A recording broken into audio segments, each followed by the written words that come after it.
Hello hi, ഞങ്ങളിന്ന് വീണ്ടും ഗുരുവായൂരൊക്കെ പോവുകയാണ് നാളത്തെ വർക്കിന് വേണ്ടി. ഗുരുവായൂർ പോകുന്നെന്ന് കേട്ടപ്പോൾ ഏച്ചി പറഞ്ഞു ഞങ്ങളും വരാവൻ. അങ്ങനെ അവരെയും കൂട്ടി. എൻ്റെ കൂടെ ഹെൽപ്പിന് ഷൈനിയ വന്നിരിക്കുന്നത്. അങ്ങനെ രാവിലെ കണ്ണൂരായിരുന്നു വർക്ക്, ഒരു റിംഗ് എക്സ്ചേഞ്ചിൻ്റെ വർക്കായിരുന്നു. അതും കഴിഞ്ഞ് ടയേർഡായിരുന്നു. എന്നാലും ഗുരുവായൂർ യാത്ര എന്ന് പറയുമ്പോൾ അതൊരു വേറൊരു വൈബാണ്.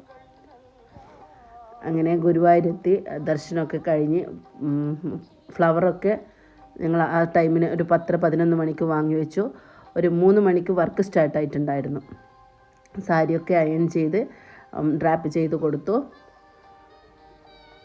എങ്ങനെ സാരി എടുത്തത് രസമുണ്ടോ, ഭംഗിയുണ്ടോ? അങ്ങനെ ആദ്യക്കുട്ടി വന്നു.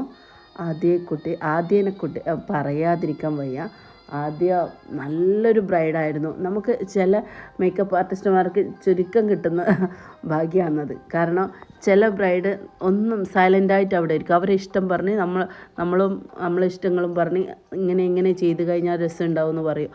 അപ്പോൾ അത് ഓക്കെ, അത് അക്സെപ്റ്റ് ചെയ്തു ആ കുട്ടി. അത് അങ്ങനെ എന്ത് ഏച്ചിയുടെ ഇഷ്ടം പോലെ ചെയ്തോളൂ എന്നാണ് പറഞ്ഞത്. അതാണ് നല്ലൊരു മൂഡായിരുന്നു ആ ടൈമിൽ. നമുക്ക് ഈ ഒരു ബ്രൈഡ് അങ്ങനെ ചെയ്യുമ്പോൾ നമുക്ക് ആ മേക്കപ്പ് ചെയ്യാനും ഭയങ്കര ഇൻട്രസ്റ്റ് ആയിരിക്കും. നല്ല നീറ്റ് ചെയ്ത് കൊടുക്കാൻ പറ്റി, ഒരു ഡിസ്റ്റർബൻസും ഇല്ല. നമുക്കൊരു ഡിസ്റ്റർബൻസും ഉണ്ടായിരുന്നില്ല. ചെയ്തിട്ട് ലാസ്റ്റാണ് മിറർ കാണിച്ച് അതോ കുട്ടിക്ക് ഓക്കെ. ഏത് വർക്ക് ചെയ്ത് കഴിഞ്ഞാലും എന്തെങ്കിലും ഒന്നുകൂടി കുറച്ചുകൂടി ബെറ്റർ ആക്കാമായിരുന്നു ഇങ്ങനെ മൈൻഡിലുണ്ടാവും. പക്ഷേ ഇത് ചെയ്തപ്പോൾ എല്ലാം പെർഫെക്റ്റ് ആക്കാൻ പറ്റി എന്നാണ് എൻ്റെ വിശ്വാസം. ഞാനത് ചെയ്തു എന്ന് എനിക്ക് തോന്നുന്നു.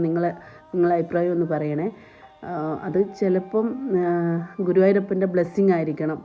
പിന്നെ ഫാമിലി ആയിക്കോട്ടെ, ഫാമിലിയും സൂപ്പറായിരുന്നു. നല്ലൊരു റിവ്യൂ ഒക്കെ എനിക്ക് തന്നിട്ടുണ്ടായിരുന്നു.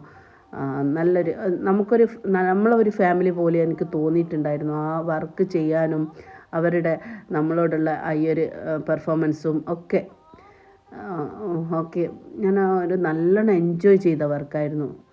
പിന്നെ ഗുരുവായൂർ വർക്ക് വേറൊരു വൈബായിരിക്കും, അത് വേറെ കാര്യം. അത് ഗുരുവായൂരപ്പൻ്റെ ബ്ലെസ്സിങ് ആയിരിക്കും. Okay, thank you.